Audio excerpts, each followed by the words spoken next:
que veo que no ha venido nunca y quería explicar un poco en qué consiste esta extraña asociación, que en realidad los jueves no somos nada, somos el conjunto de asociaciones que nos unimos exclusivamente para hacer una conferencia cada 2 meses. Y cada uno tiene su propio cartel para animar a sus propios socios a venir aquí. Y el objetivo final es simplemente conocernos. Pero con el tiempo lo que hemos ganado son magníficas conferencias de personajes excepcionales.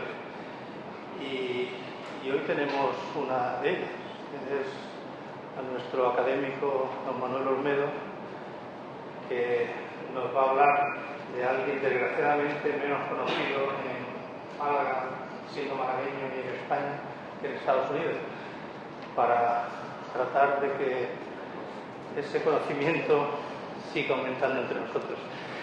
Quería, antes de empezar, leer el nombre de las asociaciones que estamos aquí implicados. Yo pertenezco a Rotary Club de Málaga, que es un poco el impulsor de este grupo. Está también Vichy y Cosas del Patio, el Grupo Cronos, el Club Liberal 1812 de Málaga, el Colegio de Ingenieros Civiles de Andalucía Oriental, la Asociación Bernardo de Gálvez, la Real Hermandad de Veteranos de las Fuerzas Armadas y de la Guardia Civil, la Asociación Cultural Civil, la Asociación Málaga Siglo XXI, el Museo Interactivo de la Música Viva, la Fundación Sociedad Civil, la Federación de Casas de Comunidades Autónomas de España en Málaga y la Fundación Cudeca. Estas son las asociaciones que a día de hoy estamos aquí representados. Y dicho esto, pues vamos a empezar la conferencia. El presidente de la Asociación Bernardo de Gálvez, don Miguel Ángel Gálvez, va a presentar a nuestro invitado. Gracias de nuevo y que disfruten.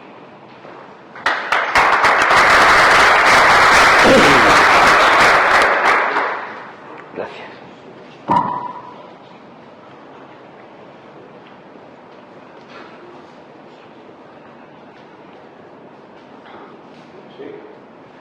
Toma. No, ahora. Buenas tardes. En el año 2005, el que les habla fue nombrado subdelegado de defensa de Málaga. Y pocos meses después recibí una invitación de un tal Manuel Olmedo, que me invitaba a escuchar una conferencia en Massaravillaya sobre un tal Bernardo de Gálvez.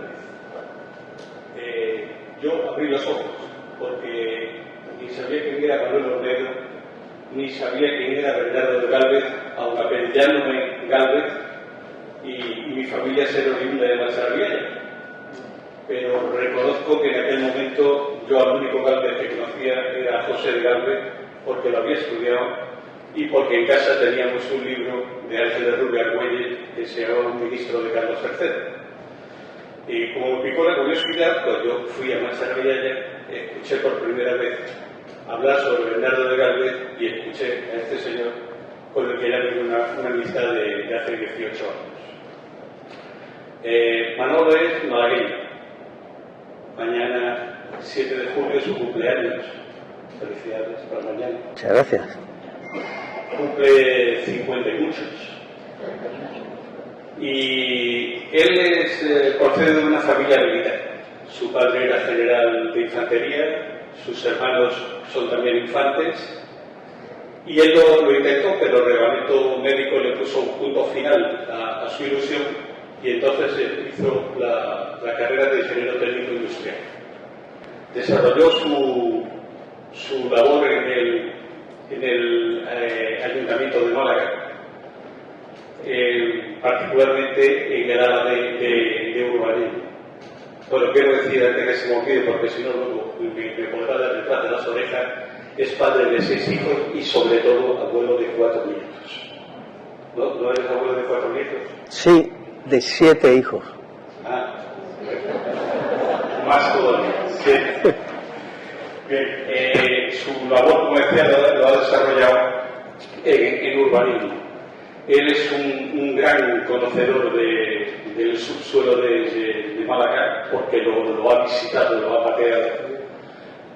Posiblemente gracias a eso en el año 89 coordinó y dirigió todo el conjunto humano, tanto civil como militar, que vino a Málaga para apoyar a los malagueños en las inundaciones del 89, por lo que recibió la medalla al mérito al mérito militar.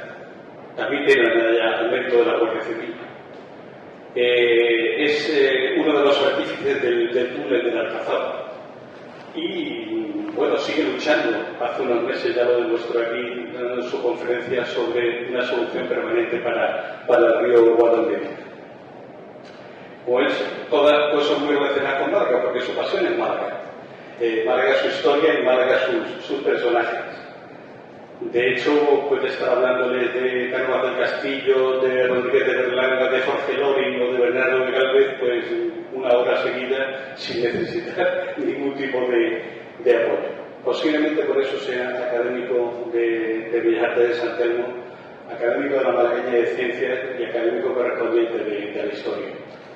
Es también el director de la mejor revista del mundo, que es la revista Péndulo, que edita el Colegio de Ingenieros Técnicos Industriales, en la cual la dirige desde hace 20 y tantos años, 25 años me parece.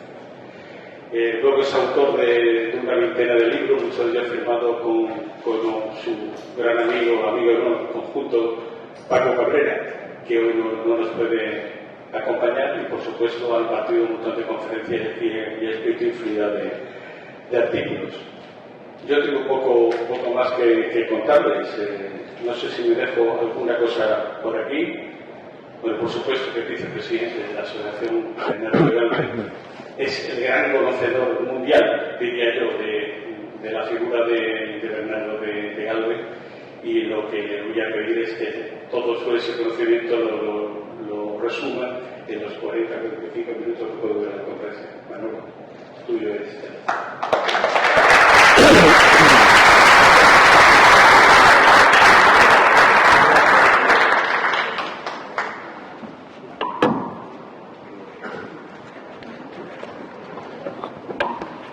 Es más fácil apuntar con la derecha que no así.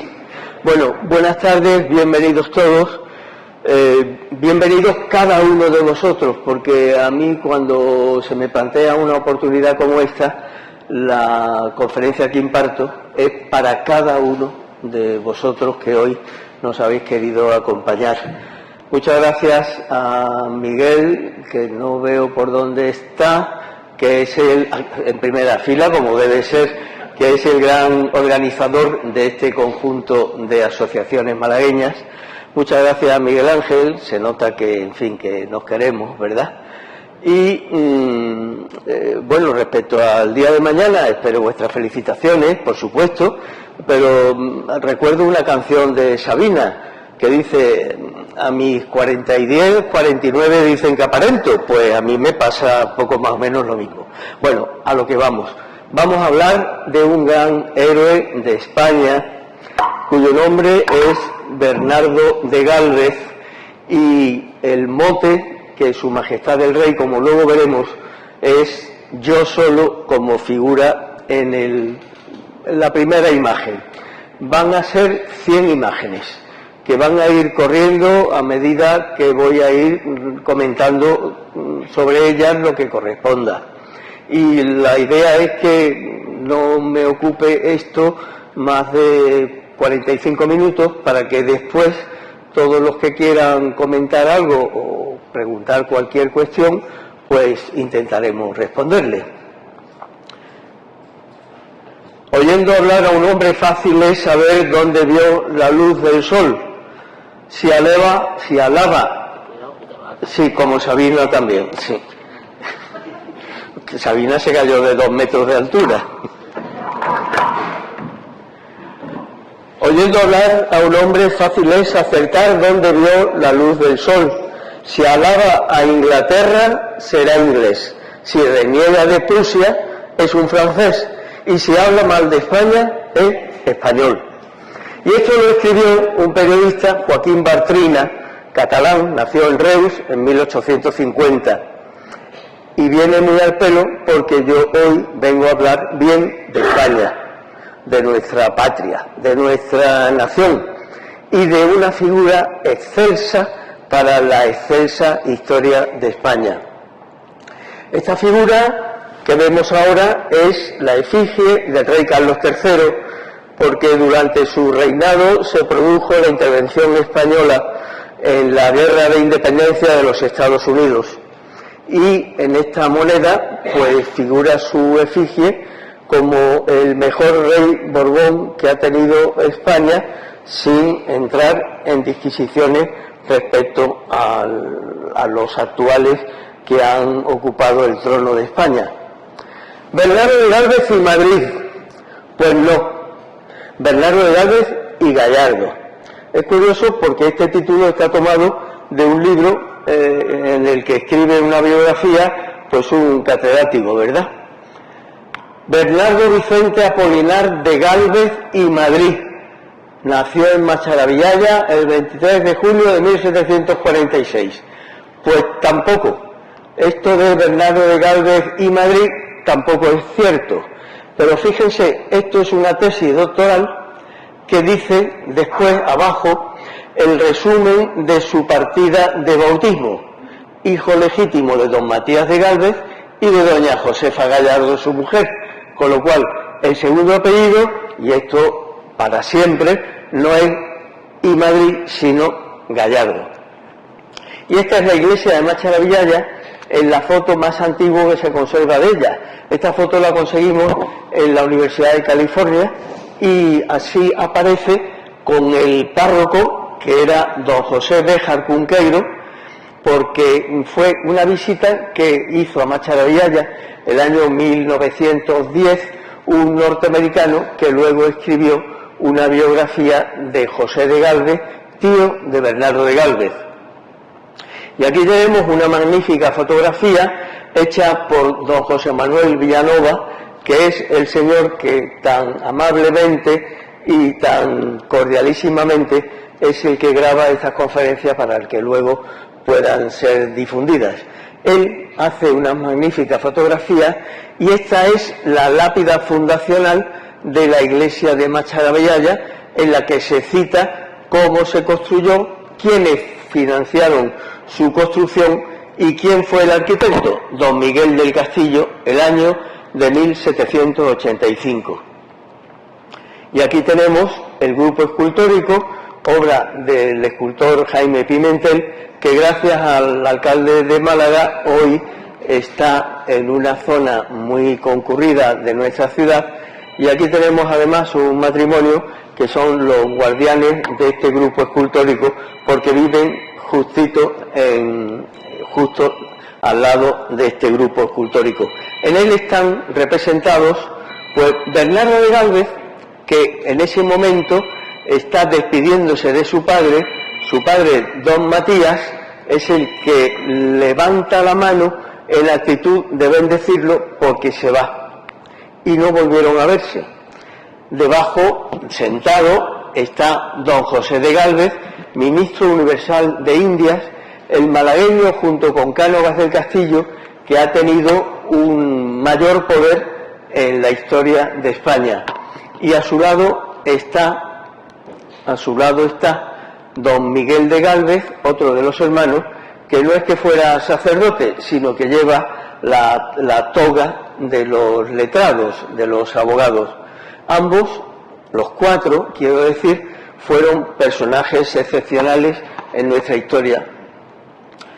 Partida de bautismo en Macharavillaya en uno de los días del mes de agosto, es decir, en el primer día del mes de agosto de 1746, se justificó que con licencia de don Juan Francisco Mercado, etcétera, etcétera, en la iglesia parroquial de esta villa se bautizó Bernardo Vicente Apolinar, le falta la A, hijo legítimo de don Matías de Gálvez y de doña Josefa Gallardo, su mujer.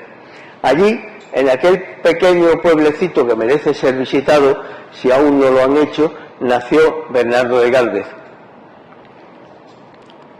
Y aquí tienen el árbol genealógico muy simple, muy breve, de Bernardo de Gálvez, en el que aparece debajo, porque aquí está don Matías, su padre, y de doña Josefa Gallardo, su madre.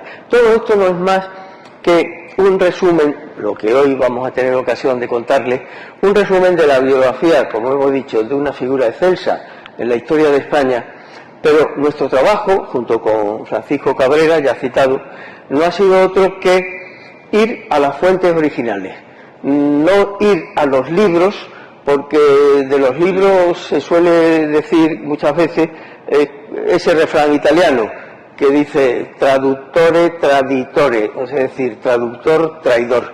Nosotros hemos ido a las fuentes primarias, a los documentos, porque también España puede presumir de ser quizá el mejor país del mundo en cuanto a guardar papeles viejos, y eso es importantísimo para poder demostrar lo que hoy vamos a exponer. Hay un detalle, H2O es la fórmula del agua, ¿vale? H2O2 es la fórmula del agua oxigenada. ¿Qué pasa? Que si uno se toma un vaso de H2O, pues muy bien, ¿verdad? Pero si uno se toma un vaso de H2O2, agua oxigenada, va a tener un problema, y un problema serio. Pues bien, en la historia pasa lo mismo, es decir, que un pequeño numerito puede cambiar el resultado de una investigación. Por eso la historia es una ciencia y exige la exactitud y el pormenorizar cada uno de los datos para poder expresar lo que uno debe expresar. Los errores pueden ser excusables, porque todos nos equivocamos. Pueden ser perdonables, porque no somos perfectos. Pero hay errores que son absolutamente imperdonables.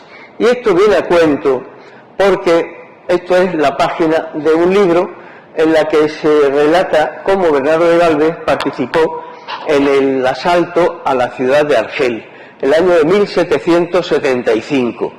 Y aquí pues se describe que desembarcó, que fue gravemente herido y pese a su grave estado prosiguió al frente de su compañía de cazadores hasta que culminaron la operación, con la toma de la fortaleza de Argel. Y solo cuando se había cumplido el objetivo, ondeando la bandera nacional en la torre, se dejó llevar por sus hombres a la enfermería. Pues eso también es otro gran error. Don Bernardo de Gálvez participó, fue herido, un impacto de bala de fusil en su pierna derecha, pero no se conquistó Argel. Aquello fue una derrota absolutamente escandalosa del ejército español, y la bandera de España nunca ondeó sobre la fortaleza de Argel. Esto también lo ha escrito un doctor. Así es como en esa circunstancia Unzaga, que fue el antecesor de Bernardo de Gálvez como responsable de la Luisiana, como gobernador de Luisiana, pues dice que tras esa reunión de Gálvez y Unzaga, Bernardo parte para Virginia, donde se encontrará con George Washington el 4 de julio, etcétera, etcétera. Pues Bernardo de Gálvez y el presidente Washington nunca se encontraron. Bernardo de Gálvez nunca estuvo en Virginia. Con lo cual, pues fíjense la cantidad de cosas que se han escrito y que son absolutamente erróneas. La última, la más simpática de todas, Bernardo de Gálvez marchó junto a Washington en el desfile de la Victoria. Pues tampoco. En primer lugar, no hubo desfile de la Victoria, ¿vale? Y además, como acabo de decir, Bernardo de Gálvez y Washington nunca se encontraron. Y aquí tienen un ejemplo de lo que fue la fortificación abaluartada, que fue un gran invento de los ingenieros militares franceses a comienzos del siglo XVIII. Es el inventor de todo ello el ingeniero Vauban. Y esta es una ciudad portuguesa en donde Bernardo de Gálvez empezó su carrera militar. Él participó en la toma, formando parte de un regimiento francés que vino para ayudar a los españoles a la guerra contra Portugal. El regimiento se llamaba el Royal Cantabre. Fue con él a Francia y allí estuvo durante 7 años. Y en ello le ayudó mucho su tío José de Gálvez. Ya hemos hablado antes de él. José de Gálvez fue, permítame la expresión, un monstruo. Es decir, una persona extraordinariamente dotada de inteligencia, de voluntad y de patriotismo, cosas que evidentemente son muy de destacar, sobre todo en estos momentos. José de Gálvez pues tuvo un papel extraordinariamente relevante.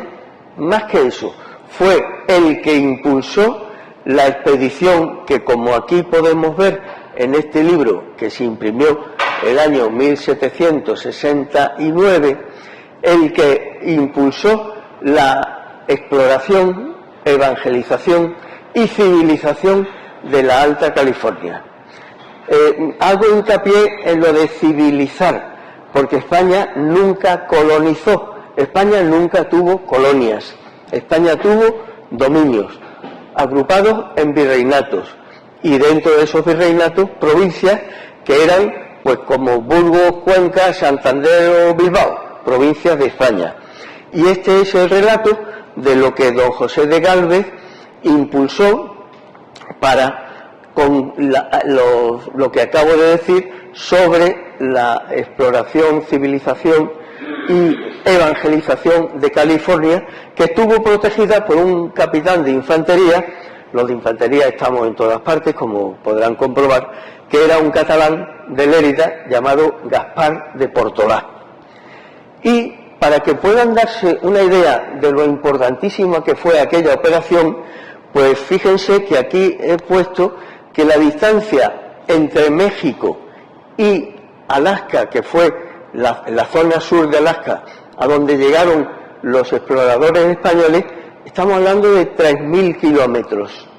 Es decir, aproximadamente 3 veces la distancia que hay entre el Peñón de Gibraltar y el norte de los Pirineos. Aquí hemos marcado pues la capital, México, el puerto de donde salió la expedición, el puerto de San Blas, y después las ciudades que se fueron creando, San Diego, Los Ángeles y San Francisco de California, que se creó en el año 1776. Se fundó. Veremos a ver una coincidencia temporal a la que luego nos referiremos. Y aquí tienen el sepulcro, el mausoleo, que guarda los restos de José de Gálvez en la iglesia de Macharavillaya, y allí reposan desde que su hermano Miguel los trajo desde el pueblo de Aranjuez, en donde falleció, como luego veremos. Pero aquí hay una cosa muy importante que se refiere a California, y es que hace como 4 años, pues en la Universidad de California, el campus de San José, hubo unos ilustrados jovenzuelos que proceden, sus familias, de los indios que España respetó en California, y hicieron lo que pueden ver con una de las campanas que jalonan el camino real de California abierto por los españoles. Y a mano derecha pues pueden ver lo que otros jovenzuelos medianamente ilustrados hicieron en Palma de Mallorca con la estatua de Fray Junípero Serra, que fue el apóstol de California. Él fue el impulsor de la evangelización, cuyos frutos fueron las 23 misiones que todavía hoy jalonan el gran estado de California. Pues bien, esta campana pues resulta que fue vandalizada, pero a nuestra querida amiga Elvira Roca, que hoy debería haber estado aquí, pero con un problema de la espalda no ha podido venir, y por eso yo intento ocupar su lugar, con permiso de nuestro querido jefe, como es lógico, pues Elvira Roca denunció ese vandalismo en el diario El Mundo y nos planteó a la asociación que a ver qué podíamos hacer. Intentamos comprar la campana, la rectora nos dijo que no, intentamos que nos la cediera, nos dijo que tampoco, y entonces lo que se nos ocurrió fue vamos a comprar una campana.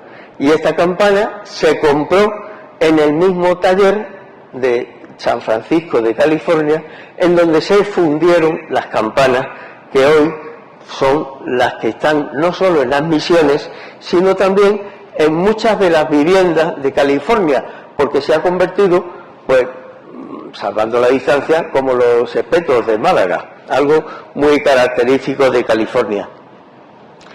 Bien, y ahora vamos a algunos errores, y estos errores se refieren a las provincias internas de Nueva España, que tenían una superficie de 2 millones de kilómetros cuadrados, es decir, una inmensidad.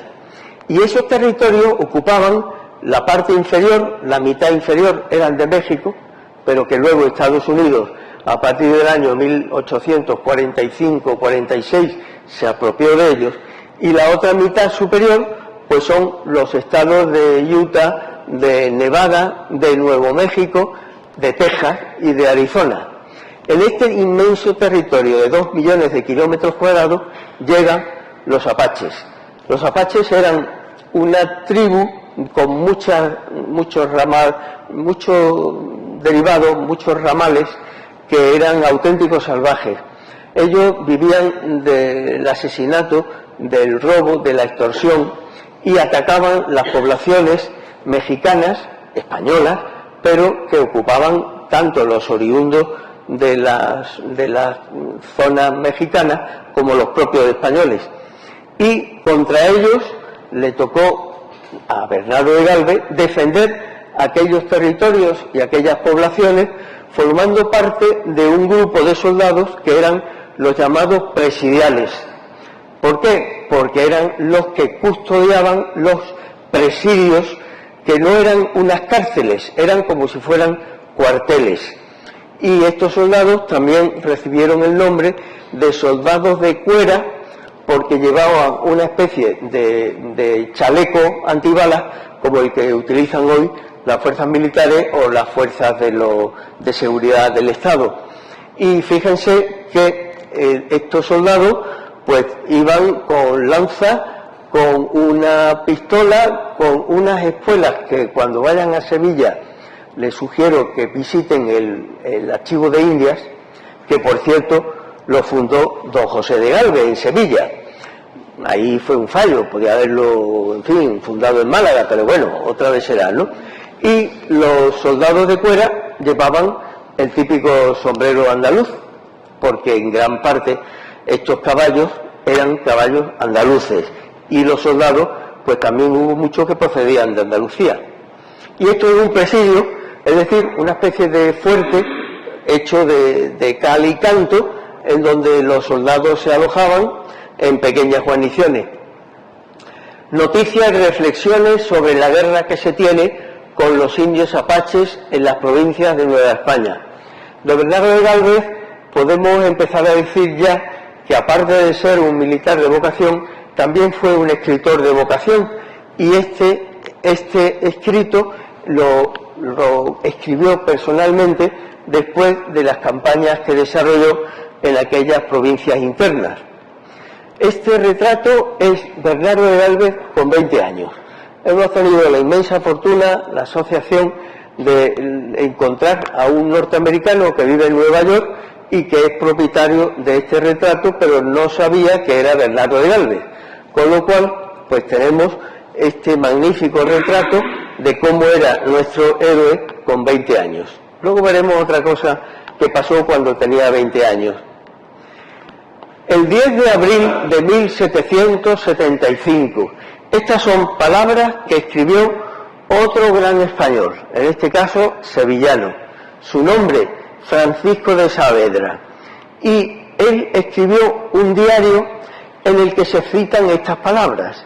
El 10 de abril de 1775 partí de Ávila en compañía de don Bernardo de Gálvez, capitán del regimiento de Sevilla, con quien tenía yo una gran simpatía.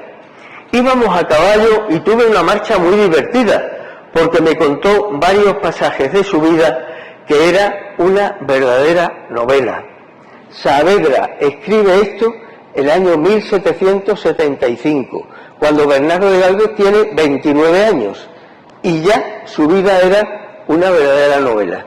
A partir de entonces fueron intimísimos amigos e hicieron algo que fue extraordinariamente importante, a lo que luego nos referiremos.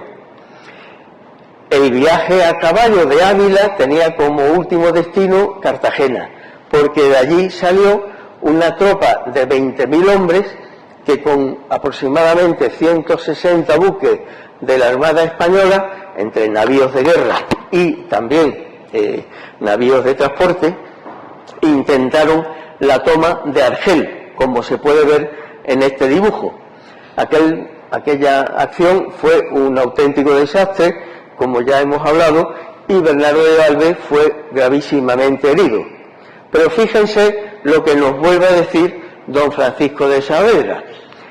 Llegó al puerto de Santa María mi amigo don Bernardo de Gálvez para acabarse de curar una pierna herida en Argel y descuidada. Allí compuso la tonadilla de la expedición, es decir, que además de escribir, pues sabía música y escribía canciones. Era hombre de mucha habilidad para todo y de gusto muy especial para la música. Este tipo de documentos originales son los que nos han permitido profundizar muchísimo en la biografía de don Bernardo. Todos los hombres son creados iguales, son dotados por el Creador de ciertos derechos inalienables, entre estos la vida, la libertad y la búsqueda de la felicidad. Estas palabras son la principal declaración de la Declaración de Independencia de Estados Unidos, que, como saben, pues fue proclamada el día 4 de julio del año 1776.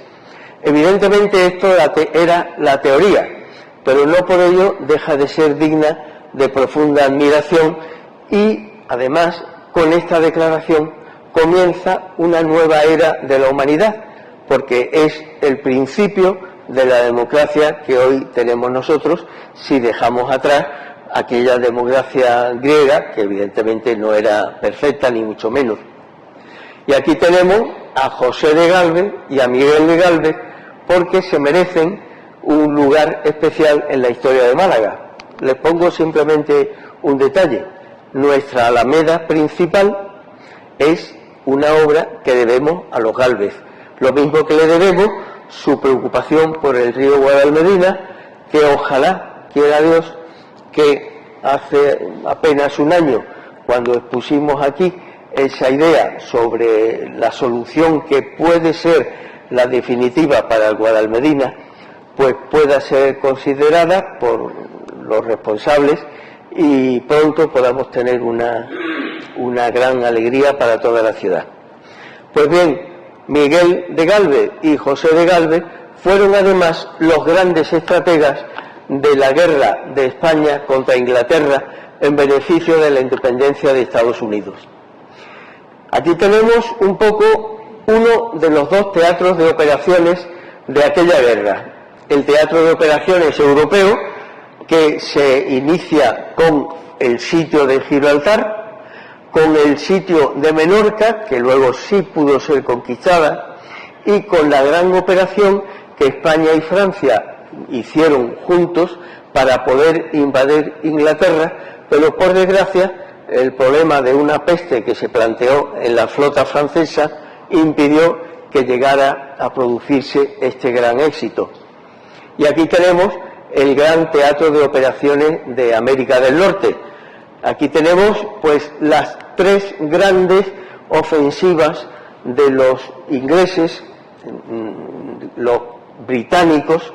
Una fue contra la ciudad de San Luis de Illinois, que está pues subiendo por el río Mississippi. Ustedes suben, llegan arriba, pues ahí está San Luis. La otra gran operación fue contra Nueva Orleans, que está, como saben, en la boca del río Mississippi, bueno, a casi 200 kilómetros del Golfo de México, que es un golfo amplísimo.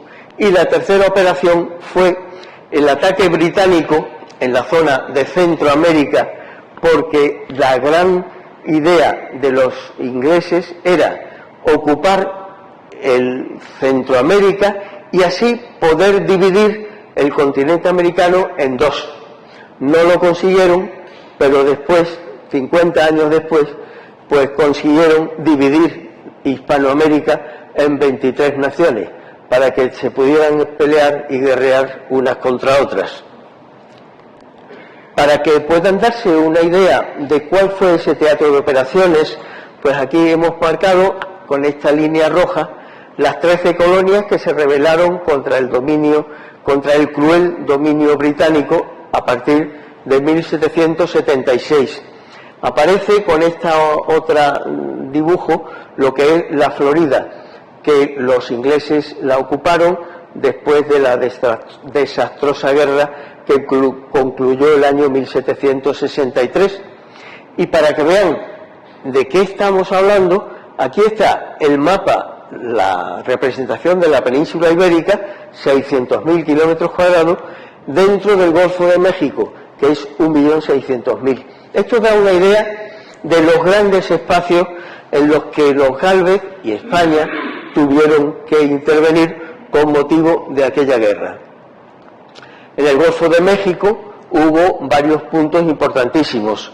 Uno, fundamentalmente, La Habana, la capital de Cuba, que era en donde se asentaba el capitán general con mando en todas las tropas de esta inmensa zona. La otra era Nueva Orleans, la capital de Luisiana, y la otra era Veracruz, el gran puerto de México. Y debajo de la isla de Cuba, un gran problema para España, que fue la isla de Jamaica. Aquí tenemos la bandera del regimiento fijo de Luisiana. Bernardo de Gálvez llega el 1 de enero del año 1777 a Nueva Orleans y allí llegan con el nombramiento de gobernador de Luisiana y el grado, el empleo de coronel de este regimiento fijo, cuyo lema es honor y fidelidad. El lema que Bernardo de Gálvez a lo largo de su corta vida mantuvo siempre.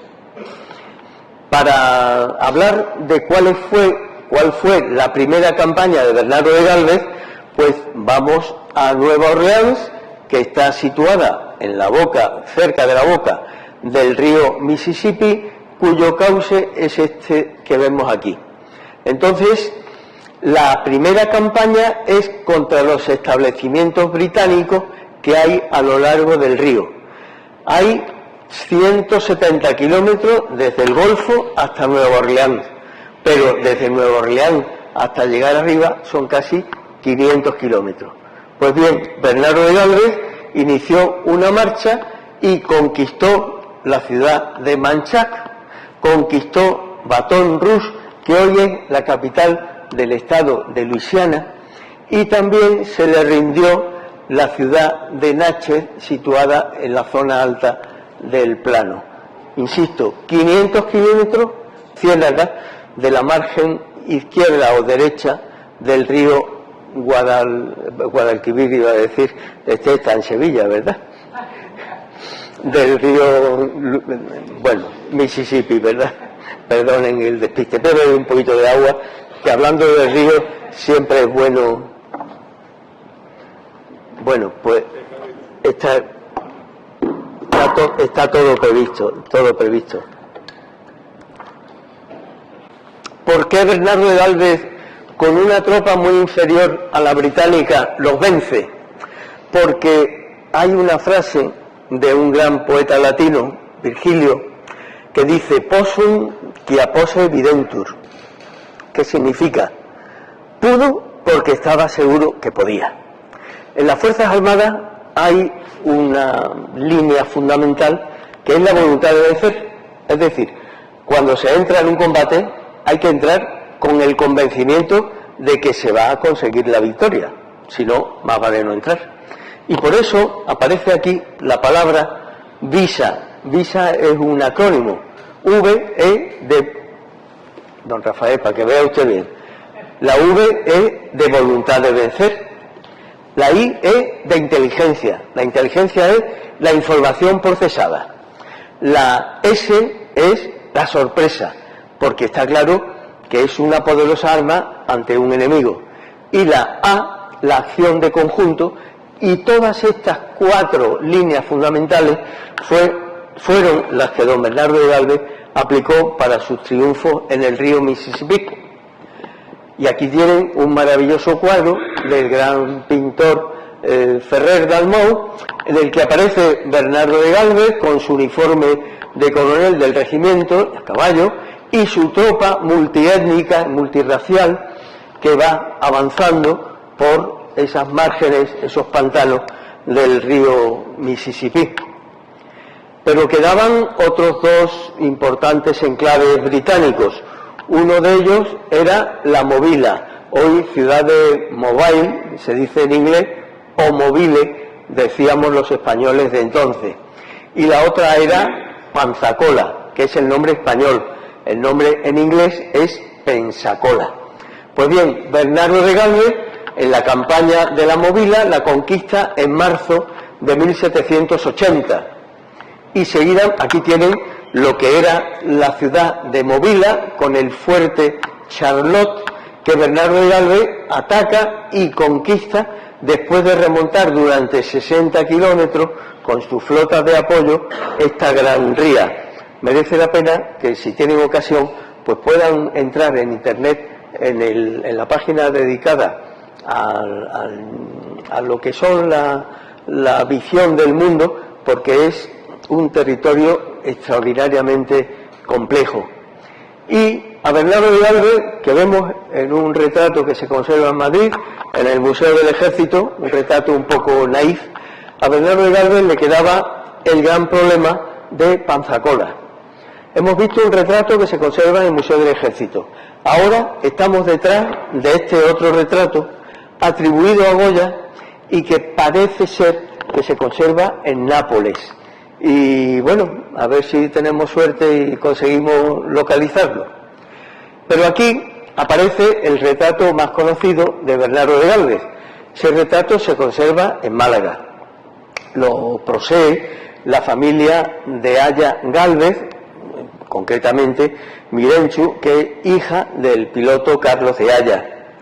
Y en este magnífico retrato, que pudimos demostrar que es obra del gran pintor Mariano Salvador Maella, que era quizá el mejor pintor que había en aquellos años 1780 en Madrid, pues aparece Bernardo de Gálvez pues con una carta en su mano, y esa carta dice: Guatemala, 30 de junio de 1780.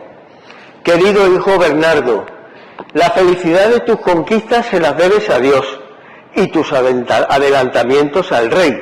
Sé pues agradecido a ambas majestades para contar con la bendición de tu amante padre, Matías de Gálvez.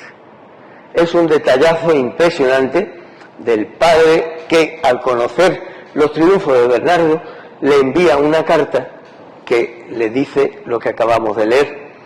Y de Matías de Gálvez, pues hay que decir que fue un gran militar que tuvo la mayor ocasión de vencer a los ingleses en ese Centroamérica que antes hemos visto, y del que curiosamente pues solo se conserva un retrato que hoy está en la Biblioteca Nacional, y es un impreso.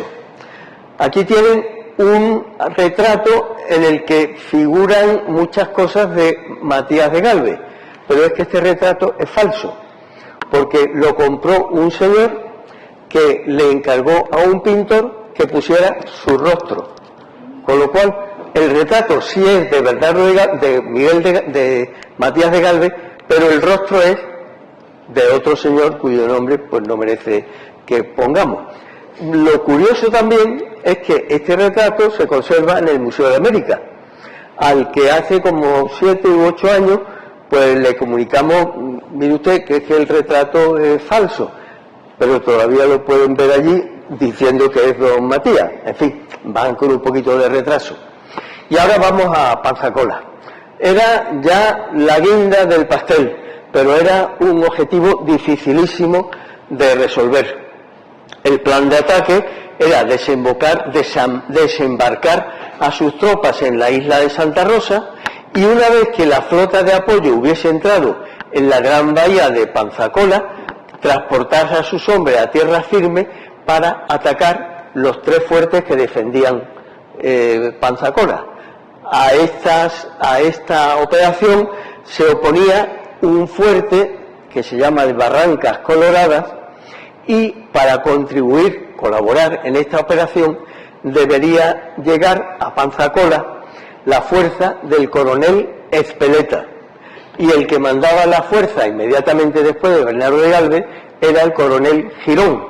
Pues bien, 50 y tantos años después, un nieto de Girón que se casó con una nieta de Ezpeleta, pues tuvieron a este general, don Francisco Javier Girón y Ezpeleta, duque de la Ahumada y fundador de la Guardia Civil. Esto da una idea de las 2 manos derechas que tuvo Bernardo de Gálvez en aquellas operaciones, o sea, 2 auténticos, digamos, y destacadísimos militares. Por fin, Bernardo de Gálvez intenta acometer la entrada en la bahía de Panzacola, pero el fuerte de Barrancas Coloradas le puede disparar tanto al entrar como al cruzar, es decir, por proa y por popa.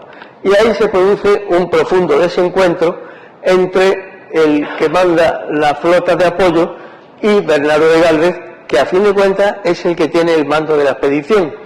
Son operaciones conjuntas que son muy complicadas desde el punto de vista de la ciencia militar. Y Bernardo de Gálvez, ante un momento de apuro impresionante, pues le dirige al capitán de navío, que manda el barco más importante, y le dice: esta bala de A-32 que le envío es de las que reparte el fuerte de la entrada. El que tenga honor y valor que me siga. Yo voy delante con el Galveston para quitarle el miedo. Estas frases pronunciadas en voz alta en la toldilla de ese navío de 64 cañones provoca una serie de expresiones que, como a mí me educaron en un colegio de pago, pues no voy a decir, y ustedes me comprenden, ¿verdad que sí? Pues bien, Bernardo de Gálvez, a bordo del bergantín el Galveston, que fue un regalo que le hicieron los patriotas norteamericanos, atraviesa ese estrecho bajo el fuego enemigo y no le da ni una de las balas de cañón, aunque sí tuvo desperfecto en algunas partes del buque. Y con eso ya puede poner el sitio a Panzacola. Y aquí hay otro maravilloso retrato que se conserva también en el Museo del Ejército, se titula Por España y por el Rey, que igualmente es obra de los pinceles de Ferrer Dalmau. Aquí aparece una trinchera en la que están los soldados españoles de varios regimientos, incluso heridos y muertos, etcétera, etcétera, y al fondo las fortificaciones inglesas. Por aquel gesto de valor y de heroísmo, Su Majestad el Rey Don Carlos III le concedió el blasón que vemos ahora.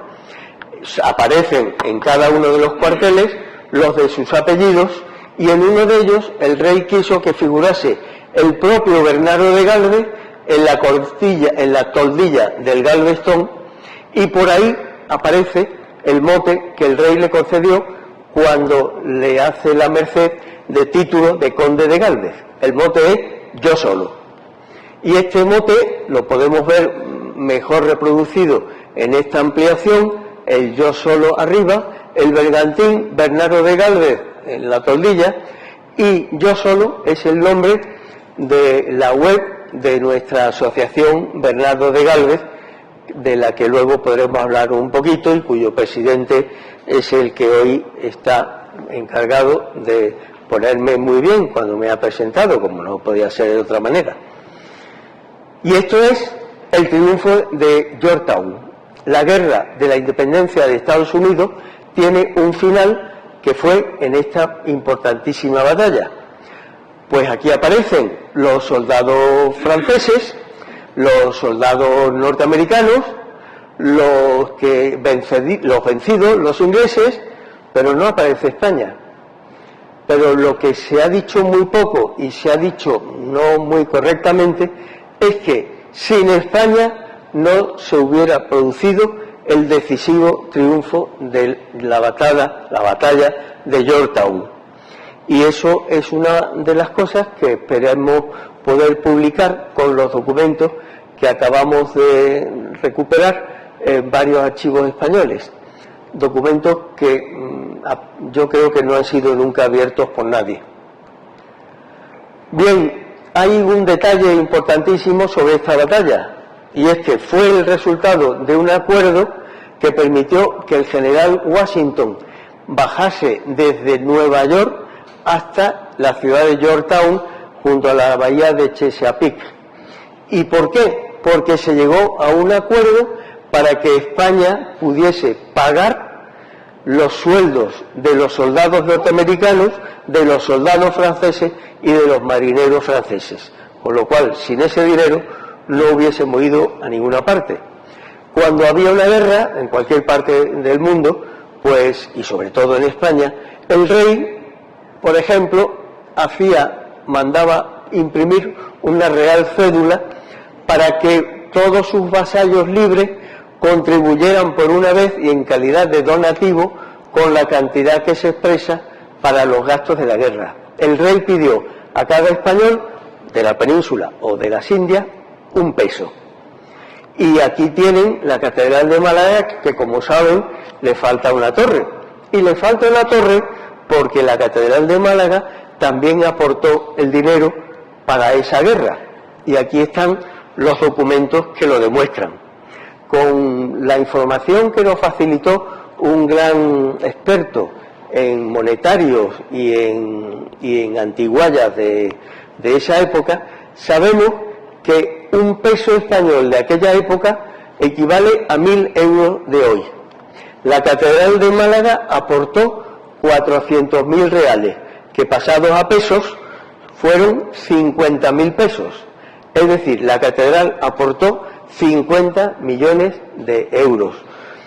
Insisto en la información que nos ha ofrecido el numismático malagueño Gonzalo González, que tiene su establecimiento en la calle Molina Lario. Esto da una idea de lo que cuesta una guerra, pero también da una idea de lo que cuesta acabar una catedral. El tejado, que por fortuna acaba de iniciarse la obra, pues viene a costar aproximadamente 18 millones de euros, y los otros 32 millones es lo que costaría la segunda torre de la catedral. Un peso, 1.000 euros. Y aquí tienen la moneda del peso español, que fue una moneda, la primera moneda universal, porque desde Rusia hasta China, pasando por las Américas y por supuesto por toda Europa, fue la más importante de aquella época y durante casi 3 siglos y medio. Bien, aquí tienen 3 documentos que he sintetizado. Carta de don Juan Ignacio de Urriza a don José de Gálvez. Da cuenta de haber entregado al capitán de la fragata francesa Aigret, Monsieur Traversé, 500.000 pesos. Carta de don Juan Ignacio de Urriza, de haber entregado al caballero de Villaje, capitán de navío francés, 1 millón de pesos, aparte de los otros 500.000. Carta reservada de don Juan Ignacio de Urriza, era el interventor, por así decirlo. Pues ese interventor es el que daba cuenta de haber participado en este caso, de haber entregado el 1 millón de pesos que debía la Casa Cabarrús de los señores, entregado a los señores Traversay y Barbazán. Es decir, es una demostración de que España aportó aproximadamente en esta época del orden de los 3.000 millones de euros para la guerra contra los ingleses. Pero hay más. A Francia se la conoce como la Grandeur. Y aquí tienen una carta que acabamos de encontrar hace apenas 20 días en Simancas, en la que el embajador francés en Madrid le escribe al conde de Floridablanca, al presidente del gobierno, esta carta en la que le dice que por favor que le preste 1 millón de euros. Perdón, 1 millón de pesos. Es decir, otros 1.000 millones de euros. Y es que Francia era una a ver cómo lo digo, una nación que había entrado en bancarrota 7 años antes con la guerra anterior. Y de esta bancarrota de entonces y de la actual bancarrota de Francia se provocó la Revolución Francesa, por la ruina que le supuso a Francia meterse en una guerra en la que no tenía nada que ganar. Los peores enemigos de España son los ingleses. Los peores enemigos de España son los franceses. Esto es una frase que pronunció el conde de Aranda, que fue el embajador de España en París en aquellos años. Y del rey Carlos III tenemos el documento que dice, refiriéndose a los franceses, lo suyo es suyo y lo nuestro de entrambos. En fin, bastante, con esto creo que ya es suficiente. Bernardo de Galvez, después de sus triunfos, es nombrado virrey de México y allí llega con su esposa Felicitas Marchand y entra como el gran triunfador. Lamentablemente su periodo fue muy corto porque falleció apenas con 40 años cumplidos. Por eso aparece tanto en el retrato malagueño como en este otro que se le hizo en México con esta barriga prominente. El problema es que bebiendo agua del río Mississippi pues contrajo una enfermedad debida a un bacilo intestinal que le acompañó los últimos 9 años de su vida. Durante esos 9 años, los últimos, fue un enfermo crónico. Con lo cual, pues ya pueden imaginarse lo que fue esa vida, pero eso no le impidió llegar a hacer todo lo que la divina providencia le tenía reservado. En México pudimos ver personalmente este magnífico dibujo en el que aparece don Bernardo de Galvez en la parte de abajo. Es un dibujo preciosísimo, pero no es don Bernardo de Galvez, porque el rostro es el mismo que el de otro jinete que fue el que inspiró este otro dibujo. Y este otro jinete es el entonces príncipe Carlos, que luego sería el rey Carlos IV. Bernardo de Galvez, a consecuencia de una enfermedad contraída intestinal, murió a la edad de 40 años en Tacubaya, junto a Ciudad de México, el jueves día 30 de noviembre del año 1786. Como hemos dicho, sus últimos 9 años de vida fueron, durante esos años, un enfermo crónico. En México, cuando muere, se publican 22 pequeños libros lamentando el fallecimiento de un gran virrey. Y aquí tienen uno de ellos. En el Archivo General de Indias, al que ya hemos referido antes, pues una vez, hace de esto pues 16, 17 años, este es uno de los legajos en donde hay pues 1000 documentos o 1500 o 2000.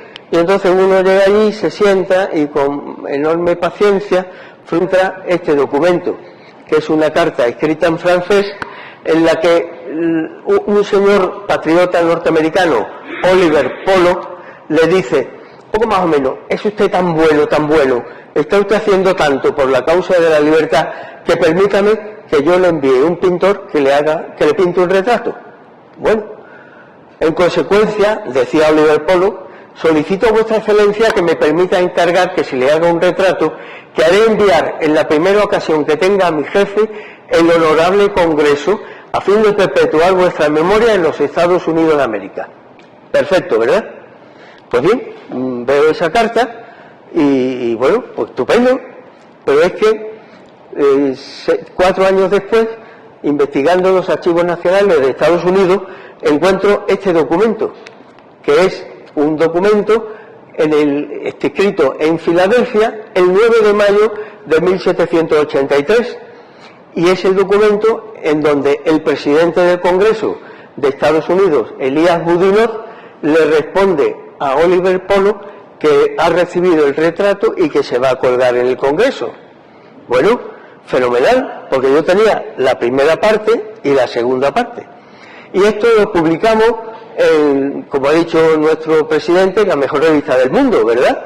Y lo publicamos el año 2010, que por cierto lo publicamos con una persona que está aquí, María Luisa Pernía Pallaré, y un servidor, y no pasó nada. Es decir, durante 3 años, después de haberse publicado esto, no pasó nada. Pero don Bernardo de Gálvez, con 20 añitos, escribió un entremés para ser representado en Madrid por la compañía de Nicolás de la Calle. Lo escribió don Bernardo de Gálvez Gallardo en 1766, con 20 años.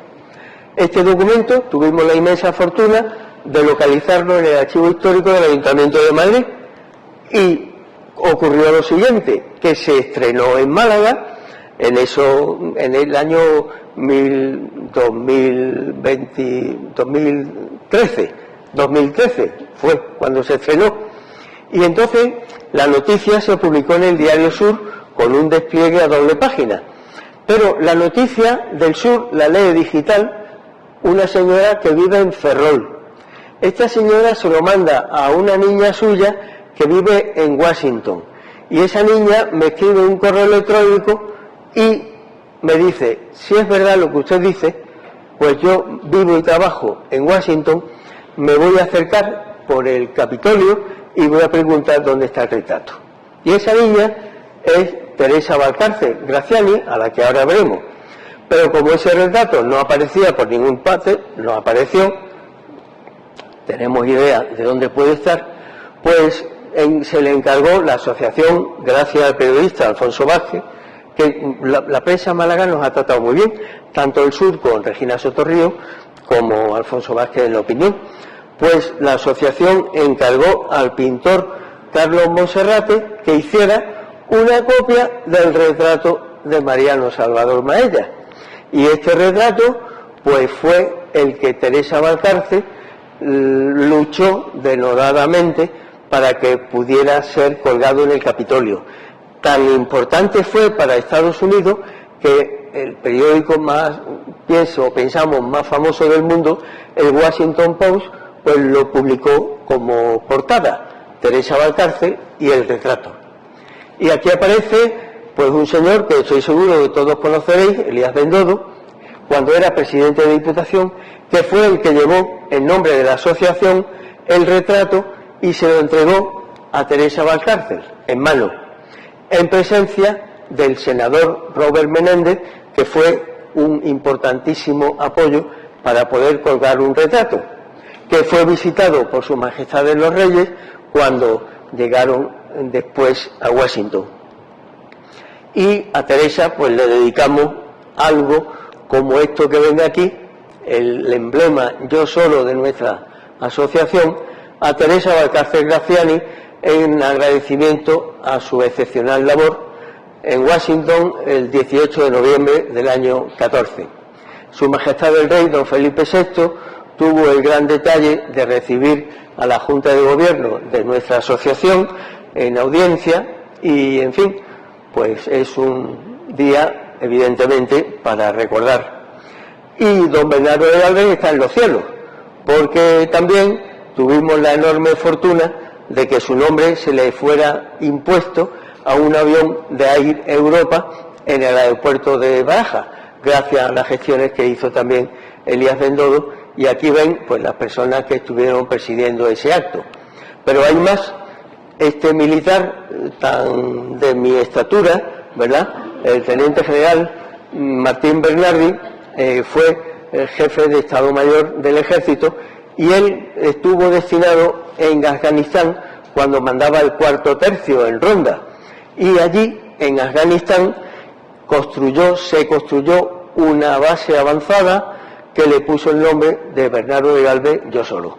O sea que Bernardo de Gálvez también está en Afganistán. Pero hay más. Fíjense que aquí tenemos a Luz Gabás con el premio Planeta en el mes de noviembre del año pasado, porque Luz consiguió ese premio con esta gran novela, Lejos de Luisiana, que se inspira en la Luisiana de Bernardo de Gálvez y que les recomiendo lean porque es una gran novela. Y, curiosamente, esta novela no tiene como personaje fundamental, como protagonista, a Bernardo de Gálvez, porque Luz nos dijo que sería desmerecerlo al ponerlo como el personaje principal de una novela. Y entonces utilizó otro nombre, y ese nombre lo tomó luz de este documento, que es un pacto que don Bernardo de Gálvez firmó con una tribu de indios Sioux del lago Michigan, y ese indio se llama Iscate, que es el protagonista de la novela de Luz Gabás. De la Diputación de Málaga, pues todo lo que podemos decir es poco y bueno. En este caso, el presidente Salado, entregando a nuestro presidente Miguel Ángel Gálvez el título de hijo predilecto de Málaga, de la provincia de Málaga, en favor de Bernardo de Gálvez. Y ya vamos a terminar, quizás me haya excedido un poquito, quedan 2 minutos, 1 minuto. 100.000 soldados y marinos españoles ofrendaron su sudor o su sangre por España en la guerra contra el Reino Unido y por el triunfo de la Revolución Americana. Bernardo de Gálvez, héroe de España, su retrato lo colgamos en el Capitolio de Washington y fue nombrado por el presidente Obama ciudadano honorario de Estados Unidos. Las victorias que el teniente general Bernardo de Gálvez consiguió para España fueron decisivas para que Estados Unidos lograra liberarse de la tiranía británica. La Asociación Bernardo de Gálvez ha dedicado 22 años a recuperar a este insigne héroe cuya memoria estaba injustamente olvidada. Luchamos por recuperar Bernardo de Gálvez porque luchar por el pasado es luchar por el futuro. Y esta es una frase de María Elvira Roca Barea, que nosotros también la hemos tomado como lema, como justificación de nuestra labor. Y aquí tienen al presidente John F. Kennedy. Una nación se revela no solo por los hombres que crea, sino también por los hombres que honra. Y nosotros, todos los que estamos aquí, hoy estamos honrando a Bernardo de Gálvez, el héroe de Macharabiaya. Y hablando de Macharabiaya, no quisiera terminar sin citar a varios macharatungos. Aquí está una señora que se llama Carmen Gálvez, con su hija Inmaculada. Allí está José de Gálvez, y a lo mejor hay alguno más a los cuales no tengo el honor de conocer. Pero en fin, permítanme que les recuerde que hay que visitar Macharabiaya.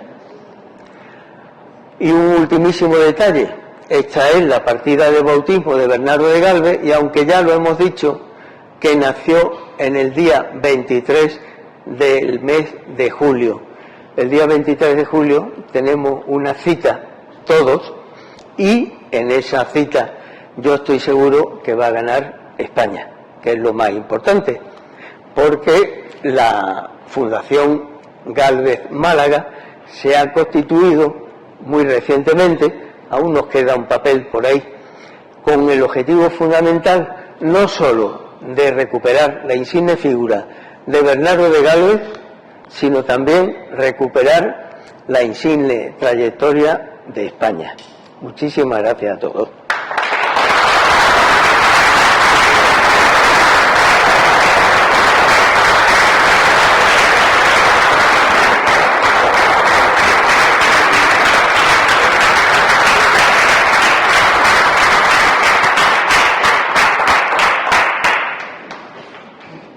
Si hay alguna pregunta ahora para Manuel Olmedo, voy a coordinar esas preguntas.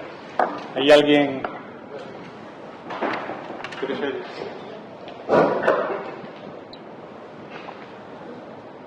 Parece que alguna vez hemos hablado del tema de los Gálvez, en Algeciras. Estoy haciendo unos estudios, unos trabajos de investigación sobre los Gálvez. Estaba contigo los Gálvez, y los Gálvez eran oficiales de la guarnición de Gibraltar. Sin embargo, no hemos entroncado los Gálvez en Pián, y luego, cuando Algeciras se pobló con los procedentes, los exiliados, podemos Gibraltar se pusieron al lado, se asentaron en el Cortijo de los Galvez, y los Galvez se fueron, dicen, a sus posesiones nacionales. Yo no sé si eso es cierto o porque yo no he visto los documentos allí, pero sí desde luego lo que he visto es el Cortijo de los Galvez puesto allí, y la ermita o la capilla de la Virgen de Europa, que dice que era el oratorio del Cortijo de los Galvez. Sí. Bueno, toma esto. Sí. Da igual. Sí. Da igual. Bueno, lo primero que hay que decir es que Gálvez hay muchos, ¿vale? Repartidos por toda España. Su origen está en una ciudad del País Vasco, que es la ciudad de Guernica, y de un pueblecito conjunto a la ciudad de Guernica. Y a través del desarrollo de la Reconquista, pues fueron extendiéndose por toda España. La rama de los Gálvez de Málaga procede de un pueblecito de la provincia de Córdoba, que es Santa Ella, y de allí proceden los Gálvez del Postigo, porque esa ciudad musulmana la conquistaron gracias a que unos Gálvez abrieron una especie de agujero en la muralla, ese Postigo, y por ahí entraron de una forma parecida a lo que pasó con la guerra de Troya, que entraron los griegos en Troya, pues con un subterfugio, ¿verdad? Entonces, Gálvez hay muchos, y la rama de Macharavillaya pues ha tenido descendencia, y por ejemplo nuestro presidente es de Gálvez, con el D antes. Hay otros Gálvez que lo han perdido o simplemente se han olvidado de ponerlo. Resumiendo, que puede ser evidentemente una rama de los que bajaron hasta Andalucía, sí. ¿Hay alguna otra pregunta? Sí. Quería saber si ese Francisco de Saavedra es Saavedra de Fajardo. No. Solamente era eso. Sí. Don Francisco de Saavedra nació en Sevilla el mismo año 1746 que nació Bernardo de Gálvez. Él fue una extraordinaria figura, una inteligencia privilegiada, y fue presidente del gobierno de España años después, durante la invasión francesa. Pero sobre todo, en esta época a la que nos hemos referido, Saavedra fue enviado especial del rey de España para coordinar los esfuerzos españoles y franceses contra los ingleses en la guerra por la independencia de Estados Unidos. Y su desempeño fue absolutamente excepcional. Y falleció en Sevilla en el año 1819. Está enterrado en la iglesia del Salvador, si no recuerdo mal, y esta señora, doña Pilar, que es hija de un gran pintor malagueño, que el mes que viene, el 26 de este mes, va a cumplir los 100 años, el pintor Francisco González, pues es la que nos tuvo el detalle de hacernos la fotografía de su sepulcro.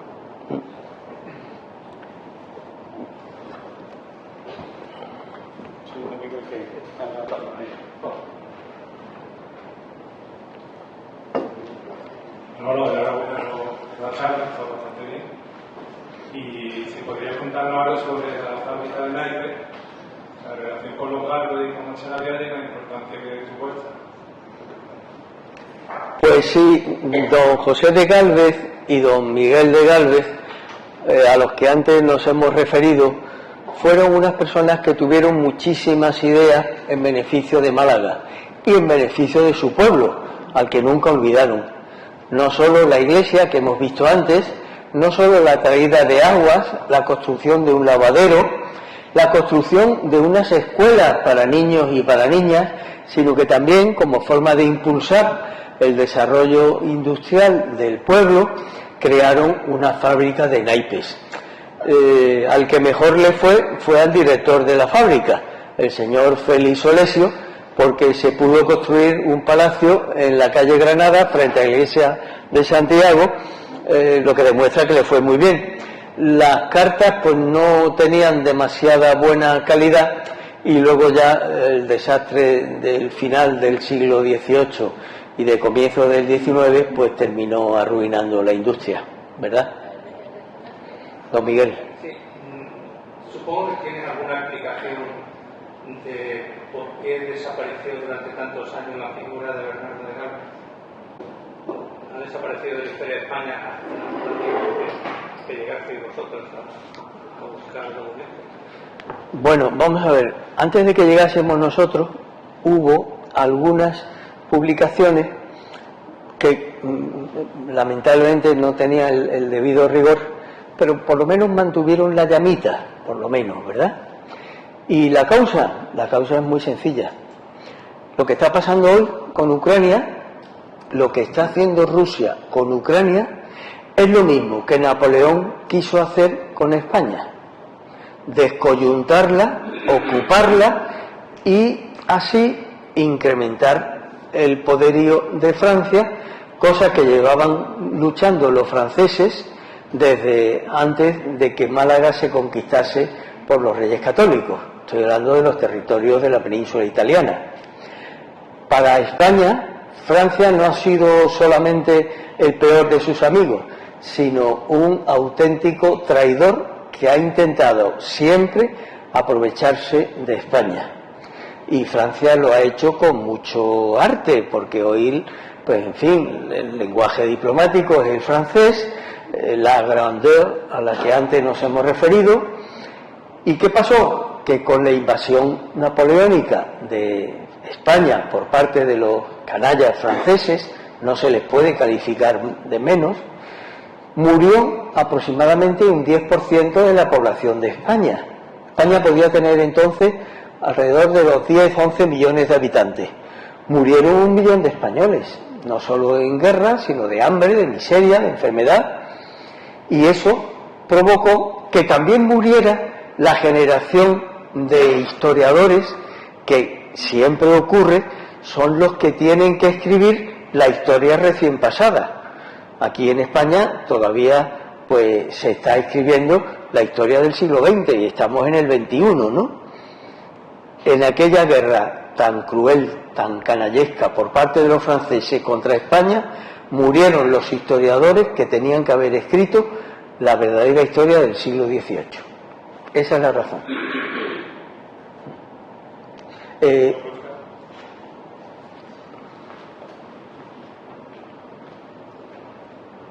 Muchas gracias, Manuel.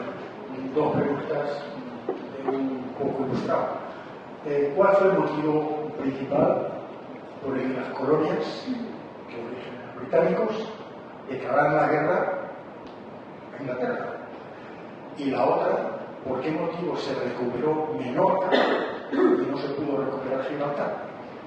Sobre la primera, la guerra que termina, la guerra de los 7 años, que termina el año 1763, como cualquier guerra, fue un desastre económico para Inglaterra, que ganó esa guerra, y para Francia, que la perdió.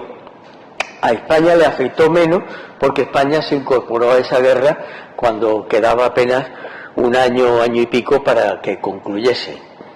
¿Qué pasa? Que después de una guerra hay que reconstruir la economía de un país y empezar a producir para poder recuperar el dinero que se ha invertido.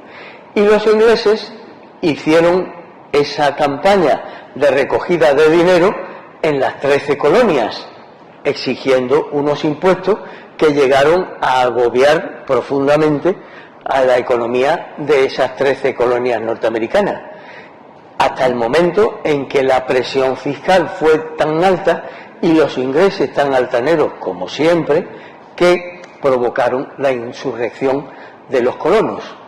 Inglaterra sí tuvo colonias y Francia también. España no. España tuvo provincias, dominio, virreinatos. Y la prueba de que la civilización española fue extraordinariamente importante y única es que cuando se crea la Universidad de Harvard, hacía ya 250 años o casi 300 desde que se había creado la primera universidad en los territorios españoles, la de México. México, todos los países hispanoamericanos tienen la huella de la cultura española, además de la lengua. Universidades, iglesias, hospitales, hospicios, carreteras. Nada de eso dejaron ni los ingleses en las 13 colonias, ni los franceses en África, ni los belgas en el Congo belga. ¿De acuerdo? ¿Perdón? Lo de Menorca. Sí, Francia y España fueron aliadas en esta guerra, como ya ha quedado explicado, y Francia nos ayudó en el asedio de Gibraltar y en la toma de Menorca. Menorca fue una operación que tuvo éxito gracias a la colaboración franco-española, tanto militar como naval, pero la conquista de Gibraltar fue un auténtico problema porque Gibraltar es un peñasco inexpugnable en aquella época por mucha artillería que se pudo instalar en lo que es la línea, hoy la línea de la Concepción, y además porque la armada inglesa, mucho mejor preparada que la española, pues actuó con gran eficacia. Uno de los factores que influyó muchísimo es que los buques ingleses tenían el casco recubierto de plancha de cobre, porque con esa plancha de cobre evitaban que los moluscos, las lapas, se adhirieran al casco de madera, con lo cual podían alcanzar mayor velocidad. Contestada. Enhorabuena por la conferencia. Tengo dos curiosidades. ¿Tiene algo que ver la familia de Carlos y Machero con este Galvez o no? Familia Carlos y Machero de Málaga. Pues no tienen nada que ver. Son ramas distintas del apellido Galvez, pero la familia Galvez y Ginachero tiene una historia muy bonita que merece la pena que le dediquemos un minuto.